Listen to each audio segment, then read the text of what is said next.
True IAS and PCS में आप सभी का स्वागत है। हम लोगों ने अपनी पार्लियामेंट और स्टेट लेजिस्लेचर की कंबाइंड डिस्कशन में अभी तक ये देख लिया था कि कॉम्पोजिशन क्या है।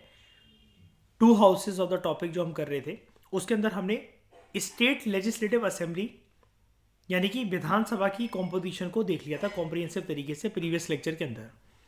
इस लेक्चर के अंदर हम लोग बात करते हैं उस हाउस के बारे में जो कि सभी राज्यों के अंदर नहीं पाया जाता है। गिने चुने राज्यों के अंदर ही टू हाउसेस हमें देखने को मिलते हैं। स्टेट लेजिस्लेटिव काउंसिल यानी कि विधान परिषद, और यहां से जो मेंबर्स होते हैं since they are member of state legislative council तो इनके मेंबर्स को बोला जाता है मेंबर ऑफ लेजिस्लेटिव काउंसिल यानी कि एमएलसी। सबसे पहले बात करते हैं स्ट्रेंथ की।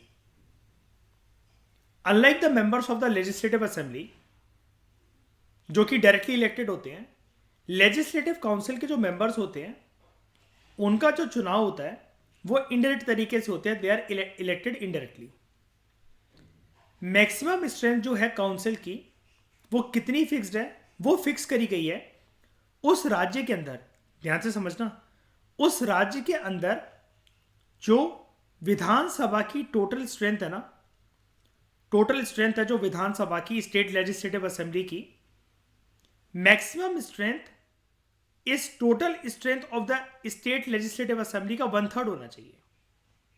1/3 होना चाहिए और ये चीज फिक्स्ड है, लेकिन मैक्सिमम इतनी फिक्स्ड है। ये मैक्सिमम की बात करी हमने। अब बात करते हैं मिनिमम की। मिनिमम जो है इट इज फिक्स्ड एट 40, यानी कि अब ये डिपेंड करेगा जो मैक्सिमम स्ट्रेंथ है ना वो स्टेट टू स्टेट वेरी करेगा। अभी स्टेट टू स्टेट मतलब क्या, जिन जिन राज्यों में, सारे राज्यों में तो है भी नहीं सेकंड हाउस, जिन जिन राज्यों में जो सेकंड हाउस है विधान परिषद है, ये वेरी करेगा कि उस राज्य के अंदर सेकंड हाउस की अगर अनुमति है, उधर का स्ट्रक्चर ऐसा है पॉलिटिकल स्ट्रक्चर कि there is existence of second house which is known as state legislative council, Vidhan Parishad, तो उसकी मैक्सिमम स्ट्रेंथ कितनी होगी वो उसकी विधानसभा की स्ट्रेंथ पे क्या कहते हैं डिपेंड करेगा। क्योंकि उसकी विधानसभा की जितनी स्ट्रेंथ होगी उसका 1/3 स्ट्रेंथ उसकी मैक्सिमम स्ट्रेंथ होगी विधान परिषद की, लेकिन मिनिमम इज फिक्स्ड एट 40। अब यहां पर एक चीज देखते हैं, जब जम्मू एंड कश्मीर का खुद का स्टेट कॉन्स्टिट्यूशन था आर्टिकल 370 के अंतर्गत, मिनिमम स्ट्रेंथ जो कॉन्स्टिट्यूशन ने 40 फिक्स कर रखी थी सेकेंड हाउस के लिए स्टेट लेवल पर, जम्मू एंड कश्मीर में यह चीज एप्लीकेबल होती ही नहीं थी। बाकी सारे राज्यों के अंदर मिनिमम स्ट्रेंथ वाज 40, लेकिन जम्मू एंड कश्मीर का जो विधान परिषद था, जब उसका खुद का संविधान था आर्टिकल 370 के अंतर्गत, वहां पर सेकेंड हाउस के अंदर स्टेट लेजिस्लेटिव काउंसिल के अंदर विधान परिषद के अंदर हमें 36 मेंबर देखने को मिलते थे, जबकि अन्य राज्यों के अंदर मिनिमम स्ट्रेंथ 40 होनी चाहिए। लेकिन अब ये चीज ऐसी कुछ एग्जिस्ट नहीं करती। It means that the size of the council it depends on the size of the assembly of the concern state, यानी कि उधर उस राज्य के अंदर विधानसभा की स्ट्रेंथ के ऊपर डिपेंड करेगा कि विधान परिषद की स्ट्रेंथ कितनी होगी। ऐसा इसलिए करा गया है, संविधान निर्माताओं का यह मानना था, ऐसा इसलिए करा गया है, एक तो सेकंड हाउस हर एक राज्य के अंदर है नहीं, और अगर किसी राज्य के अंदर सेकंड हाउस का कॉम्पोजिशन होने जा रहा है, विधान परिषद बनने जा रही है, तो उसका अस्तित्व, उसकी एग्जिस्टेंस इस बात पर निर्भर करे कि डायरेक्टली इलेक्टेड जो हाउस है जनता के द्वारा, स्टेट लेजिस्लेटिव असेंबली, विधानसभा, वहां पर जो भी लेजिस्लेटिव अफेयर्स हैं ये ज्यादा प्रीडोमिनेंट पोजीशन में रहे as compare to legislative affairs of second house, क्योंकि वो तो बनता बिगड़ता रहता है। हमने देखा सेकंड हाउस कोई परमानेंट भी नहीं होता कि अगर वहां पर बन गया तो फिर वो क्या कहते हैं टिका ही रहेगा, क्योंकि विधानसभा हमने देखा था इनिशियल लेक्चर्स के अंदर इसी चैप्टर में, विधानसभा जो है वो एक रेजोल्यूशन पास करके बार बार इसको बना भी सकते हैं और डिसॉल्व भी कर सकते हैं, मिटा भी सकते हैं। तमिलनाडु के अंदर हमने देखा था बार बार नौटंकी, बनना बिखरना। हालांकि कॉन्स्टिट्यूशन ने, संविधान ने फिक्स कर रखा है मैक्सिमम और मिनिमम लिमिट्स। एक्चुअल स्ट्रेंथ जो है काउंसिल की, ये लाइन इंपॉर्टेंट है, ध्यान से सुनना। संविधान ने फिक्स कर रखा है कि मैक्सिमम लिमिट विधान परिषद की और minimum number of members Vidhan Parishad के अंदर, यानी कि कितने एमएलसी होंगे, संविधान ने फिक्स कर रखा है। लेकिन एक्चुअल स्ट्रेंथ फिर भी अलग अलग विधान परिषदों की ये फिक्स करी जाती है पार्लियामेंट के द्वारा, पार्लियामेंट के द्वारा।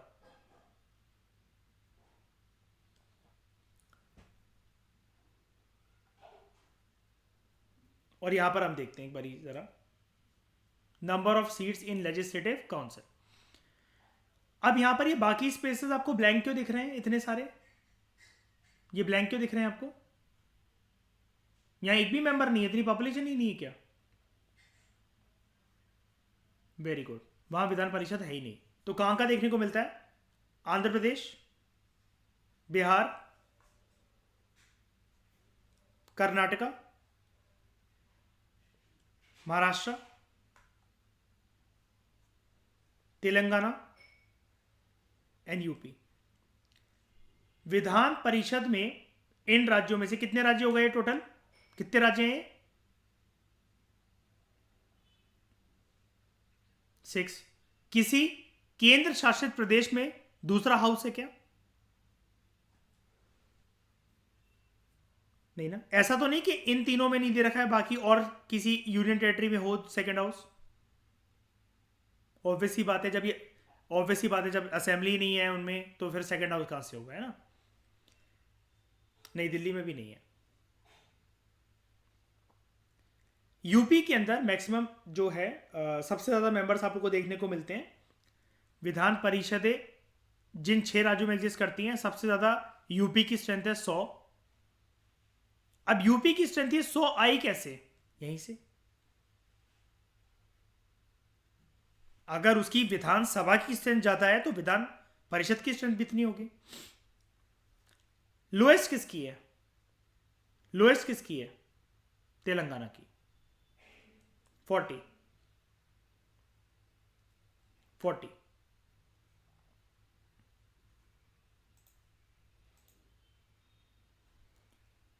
यहां पर एक बात दे रखी है आपको इस वाले पॉइंट से रिलेटेड, आंध्र प्रदेश से रिलेटेड। क्या है? आंध्र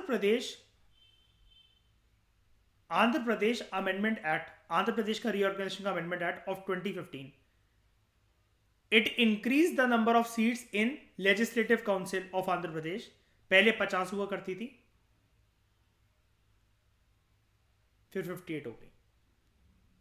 क्वेश्चन आपको यह आ सकता है इनमें से, आपको एग्जामिनर को पता होता है कि चलो बच्चों को इतना सीरियस, एक स्टूडेंट को ये तो पता ही होगा कि कौन कौन थे 6 राज्यों के अंदर विधान परिषद है। वो बोलेगा हाल ही में इनमें से कौन सा राज्य ऐसा था जहां पर सेकंड हाउस की स्ट्रेंथ को बढ़ाने के लिए एक रीऑर्गेनाइजेशन एक्ट आया था और उसकी सीटें बढ़ गई थी, वहां पर 50 से 58 हो गई थी। और वो आपको ऑप्शन दे देगा, 4 ही देगा, इन 6 में से कोई भी 4 ऑप्शन देगा, लेकिन वो चारों वो राज्य देगा ऑप्शन में जहां पर सेकंड हाउस एग्जिस्ट करेगा।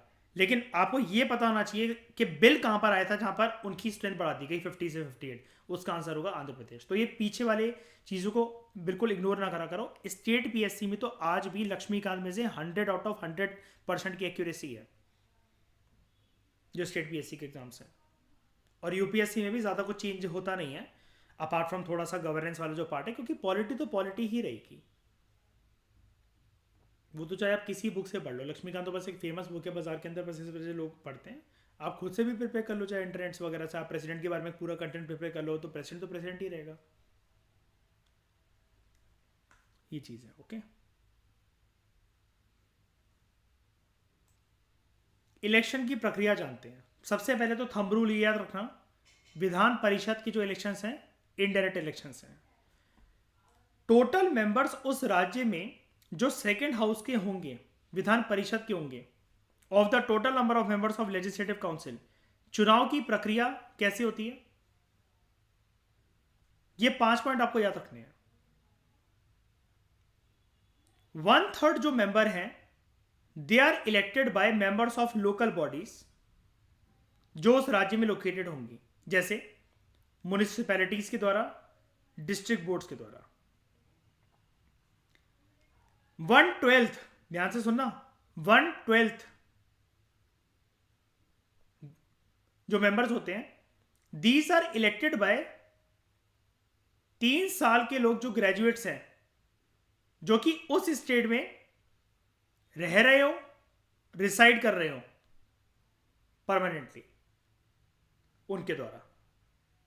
ये अभी मैं बताता हूं, थोड़ा सा आपको ये प्रक्रिया तिगड़म वाला लगेगा। वो इसलिए लगेगा, आप में से, अब मुझे नहीं पता कि कौन कौन से ऐसे राज्य से हैं जहां पर विधान परिषद के जो चुनाव होते हैं, आप मतलब जिन जिन राज्यों में सेकंड हाउस है, लेकिन हम में से ज़्यादातर लोग ऐसे ही हैं कि जिनके राज्यों में सेकंड हाउस नहीं है, तो इसलिए प्रक्रिया सुनने को नहीं मिलती, देखने को नहीं मिलती। इस वजह से थोड़ा सा आपको नया लग सकता है कि यार ये क्या चीज़ है।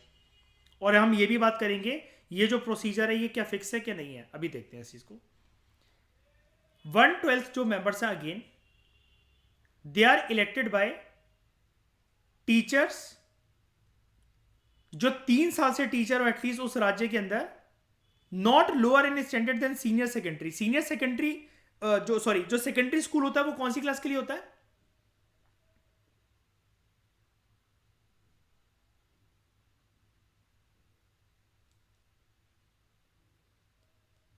ट्वेल्थ तक बोल सकता हूं। हाई स्कूल होता है 10th तक के लिए, है ना। 1/12 are elected by teachers of 3 years जो कि उस राज्य के पार्ट हो, और वो टीचर कैसे स्कूलों में हो, not lower in standard than senior secondary, 12वीं तक होना चाहिए। 1/3 are elected by the members of the legislative assembly of the state. Members of the legislative assembly of the state, यानी कि ये जो 1/3 है किसके द्वारा इलेक्ट करे जा रहे हैं? कौन होंगे members of the legislative assembly?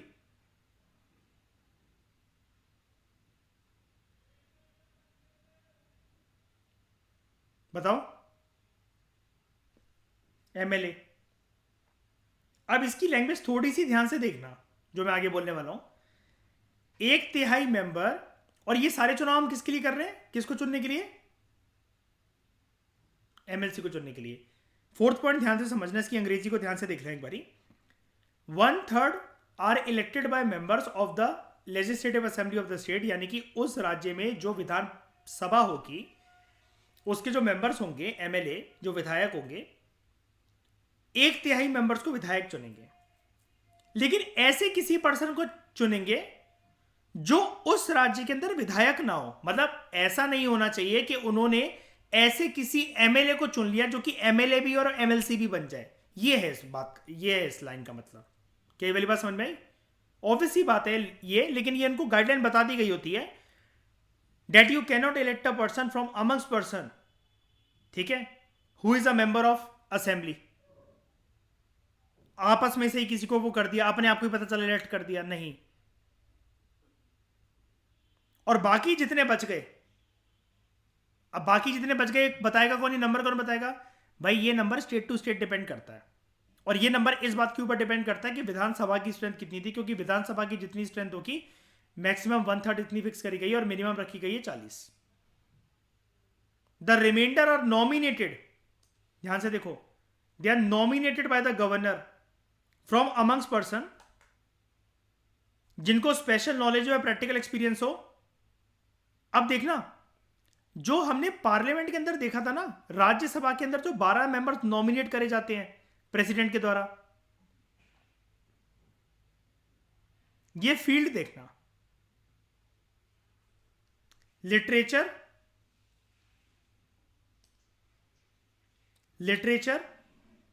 Art, science and social service. Rajya Sabha में राष्ट्रपति ऐसे नॉमिनेट करता है। अब राज्यसभा का पैरेलल हाउस, जो कि हर राज्य में नहीं है लेकिन राज्य के लेवल पर वो है विधान परिषद। राज्यसभा में नॉमिनेट करने की पावर थी राष्ट्रपति को, यहां है गवर्नर को, राज्यपाल को। वो नॉमिनेट करता है फ्रॉम 4 फील्ड जिनका स्पेशल नॉलेज या प्रैक्टिकल एक्सपीरियंस हो, literature, art, science and social service. Vidhan Parishad में कैसे? Literature, art, science, social service. ठीक है, एक एक्स्ट्रा बस आपको याद रखना है, क्योंकि यूपीएससी कल को यह चालाकी कर देगा कि नॉमिनेटेड मेंबर जो वो बोलेगा 12 राज्यसभा में से, राष्ट्रपति जिसको करता है, literature, art, science and social service और फ्लो में डाल देगा कोऑपरेटिव मूवमेंट। नहीं, कोऑपरेटिव मूवमेंट कोई फील्ड नहीं है यहां पर, 4 ही फील्ड हैं, literature, art, science and social service. ये छोटी बात नहीं है, ये छोटी बात नहीं है, बहुत बड़ी बात है ये जो मैं बता रहा हूं आपको। ये ग्रीन हाईलाइटेड वर्ड को याद रखना, इसको तो दीवारों पे लिख डालो। ये चीज है रिलेटेड टू विधान परिषद। और विधान परिषद की जगह जो हाउस है सेंट्रल लेवल पर, राज्यसभा, वहां नॉमिनेशन होता है राष्ट्रपति के द्वारा, यहां नॉमिनेशन होता है राज्यपाल के द्वारा। राष्ट्रपति 12 मेंबर्स को चुनता है।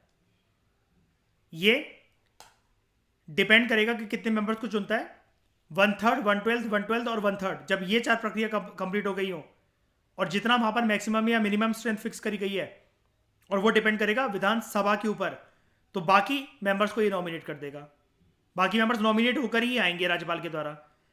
जो फील्ड राष्ट्रपति चुनता है राज्यसभा के 12 मेंबर्स को नॉमिनेट करने के लिए, वो देखता है लिटरेचर, आर्ट, साइंस या सोशल सर्विस के अंदर महारत ही होना चाहिए वो पर्सन, या तो बहुत बेहतरीन नॉलेज हो या प्रैक्टिकल एक्सपीरियंस हो। ये भी इन्हीं चारों को देखता है, लेकिन 5वीं फील्ड को भी देखता है, कोऑपरेटिव मूवमेंट। कोऑपरेटिव मूवमेंट क्या? मान लो गुजरात के अंदर किसी ने बहुत अच्छा योगदान दिखाया और व्हाइट रेवोल्यूशन के नाम पर वहां पर एक कोऑपरेटिव मूवमेंट चली थी, आप सबको पता है, Amul, operation flood, white revolution. और यहां पर हो सकता है कि ऐसे किसी मेंबर को नॉमिनेट कर दे। कौन था व्हाइट रेवोल्यूशन के अंदर वो जो पर्सन था जिसका नाम लिया जाता है? जल्दी बताओ। वीके। क्या है वीके की फुल फॉर्म? क्या है वीके की फुल फॉर्म?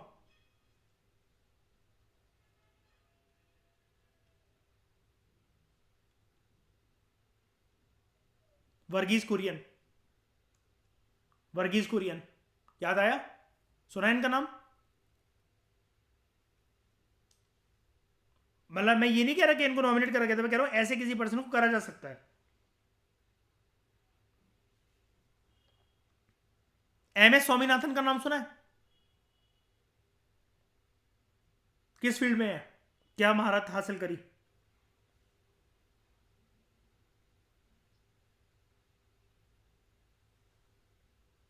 ऐसे किसी पर्सन को जिनका कोऑपरेटिव मूवमेंट के अंदर योगदान हो, literature, art, science, social service, उस राज्य के अंदर, तो उनको नॉमिनेट करा जा सकता है। अब याद रखना ये जो चीज है ना, एक बात और बता देता हूं, थोड़ा सा एग्जाम के टाइम पर यार थोड़ा सा अपना दिमाग ना फ्री रखना। देखो ये होना उसी स्टेट से चाहिए अर्पित, है ना?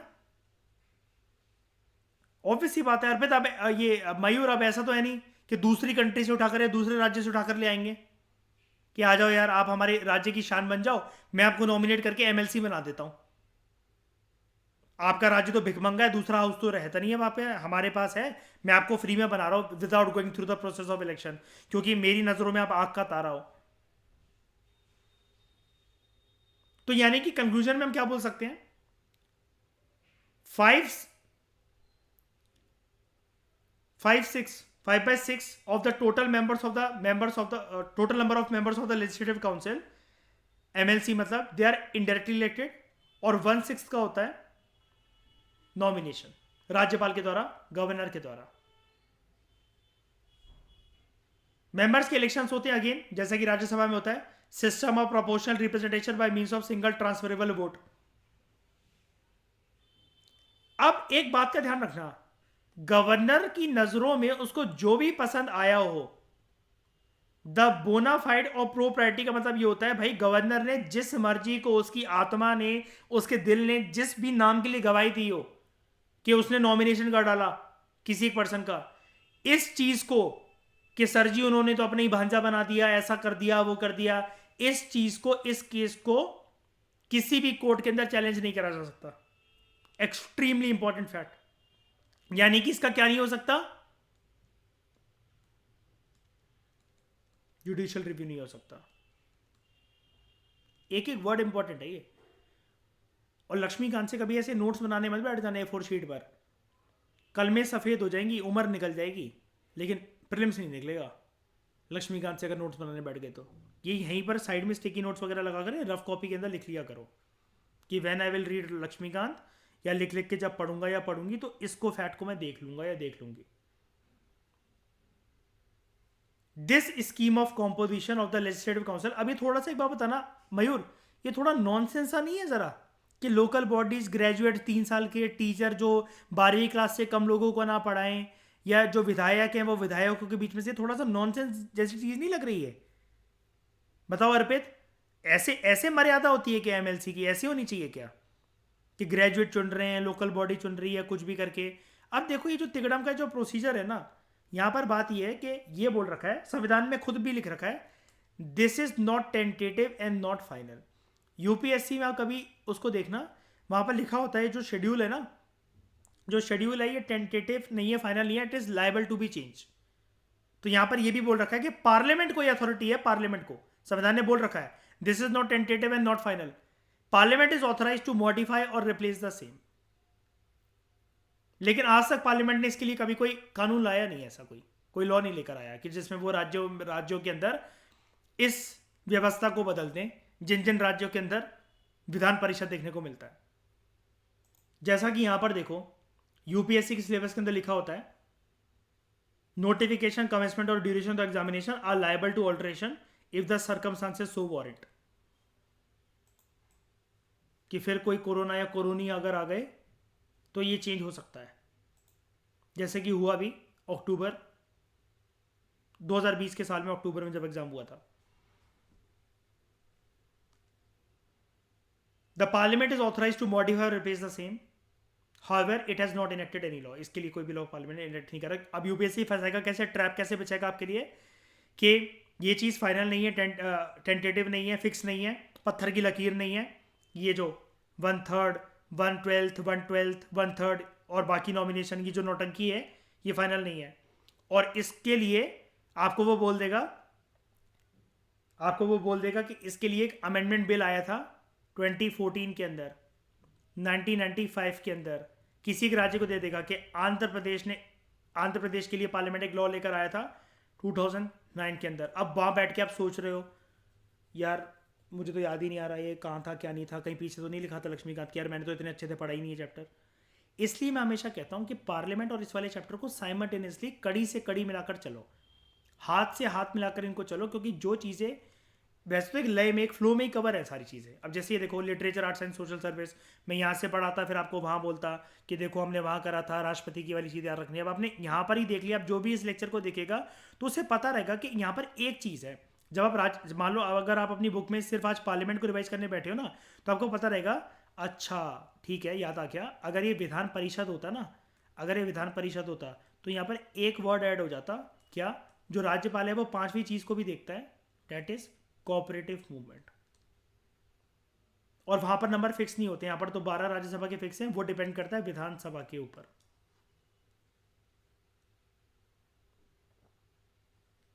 तो ये हमने देखा पूरा का पूरा टॉपिक, डेट इज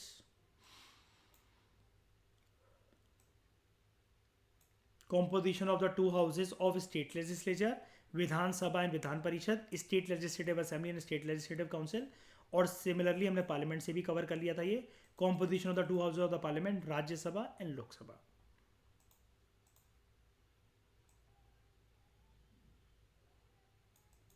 नेक्स्ट हमारे सामने आएगा system of elections to Lok Sabha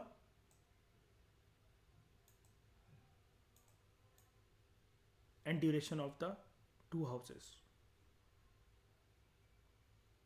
of state legislature. बताओ समझ में आया? किसी को कोई डाउट? इस डिस्कशन में फिलहाल इतना ही। Thank you very much for discussion.